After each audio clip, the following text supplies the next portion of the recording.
Hello, I'm Ty Mason of the DiabetesCouncil.com, researcher, writer, and I have type 2 diabetes. Now, I want to emphasize that my perspective is coming from one with type 2 diabetes and not type 1. Our channel is primarily for those with type 2 diabetes and pre-diabetes. Today, I want to answer the question, should I avoid any foods? And can I still eat sugar? After you watch the video today, I invite you to check out the description box for my new ebook. This is one of the most comprehensive diabetes meal planning books you'll find anywhere. It contains diabetes-friendly meals and recipes, recipes for different goals such as 800 to 1800 calories per day meal plans, diabetes meal planning tips and tricks, and there are also tons of diabetes-friendly recipes for everyone. Now, if you're like me, you would much rather hear a positive message than a negative one.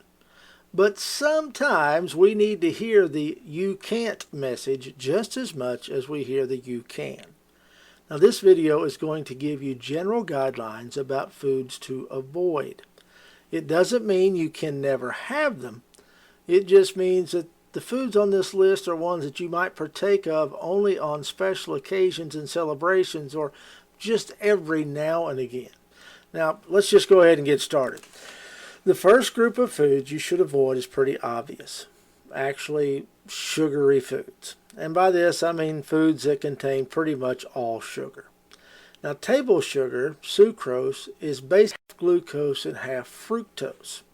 Fructose gets metabolized and converts to a fat at a higher rate than glucose does.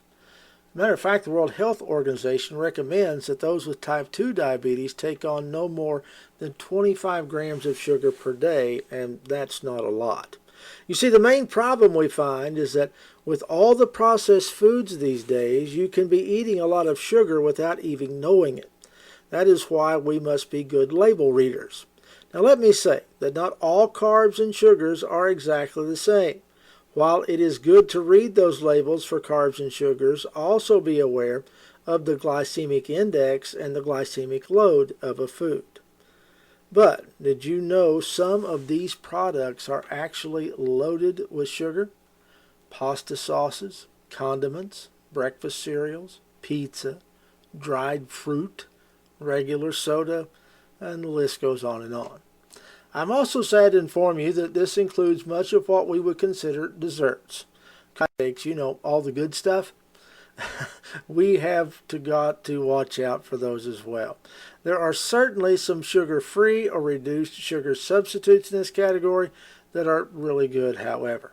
Now listen, I'm not saying you should never eat sugar. I have an entire video, as a matter of fact, devoted to sugar.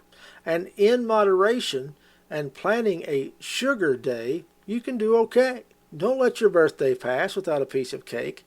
Eat a candy bar every now and then. But as in all foods I'm mentioning today, avoid, but don't cut out. Moderation is the key.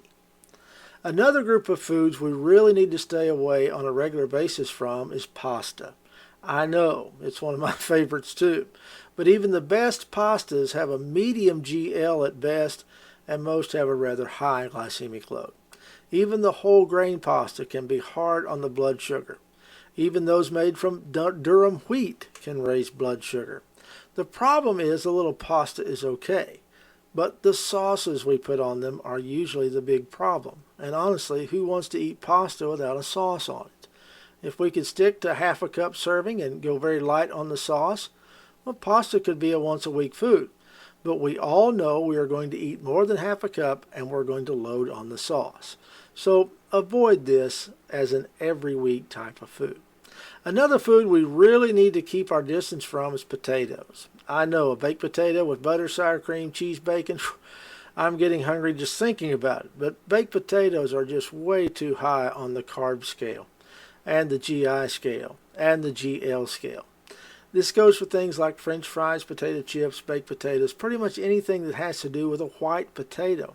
Now, as an alternative, you can sneak in a baked sweet potato. I know, sweet is better than regular for diabetes. Go figure. Dry fruits is something you need to avoid. Now, I'm a major fan of fresh fruit. Eating fresh fruit or even frozen fruit is amazing. But the dried fruits, well, the main reason the water being removed from these fruits, like raisins and prunes, and the sugars are intensely concentrated. Some diabetes experts want you to stay away from most fresh fruit as well, but I think that's a mistake. Most fresh fruit have an extremely low glycemic load and do not impact your blood sugar like some believe. And while on the topic of fruit, stay away from canned fruit that is packed in heavy syrup. Heavy syrup is another word for sugar. If you can get fruit, look for those canned fruits either in their own juice or in water. Rice is something we need to watch as well. Some will only say white rice is bad rice, but there are some others that need to be avoided. Even whole grain rices can have a high GI or GL. I agree that most white rice needs to be avoided. White rice has an adverse effect on your blood sugar. And most experts, when talking about rice, will also lump in white bread and white flour. Now, I'm not one of those. White bread actually has a low GL, almost as low as whole wheat on the slice per slice comparison. But I don't advise having sandwiches on white bread every day either. I just don't put it in a category of avoidance. While I guess not technically a food, there are also some beverages you need to avoid. One being alcohol, particularly regular beer. Now, I'm not saying this because I'm anti-alcohol, but because it's simply not good for your blood sugar. Neither is regular soda or most fruit juices for that matter. Again, be a label reader and do your research.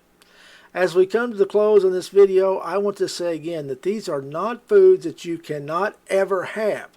These are foods that you should avoid on a daily basis. Every now and then, enjoy a baked potato. Enjoy a piece of birthday cake. Just be sensible about your choices. Don't forget to get my new ebook, and please subscribe to our channel for many more videos like this one in the future. I want to thank you so much for watching. I'm Ty Mason.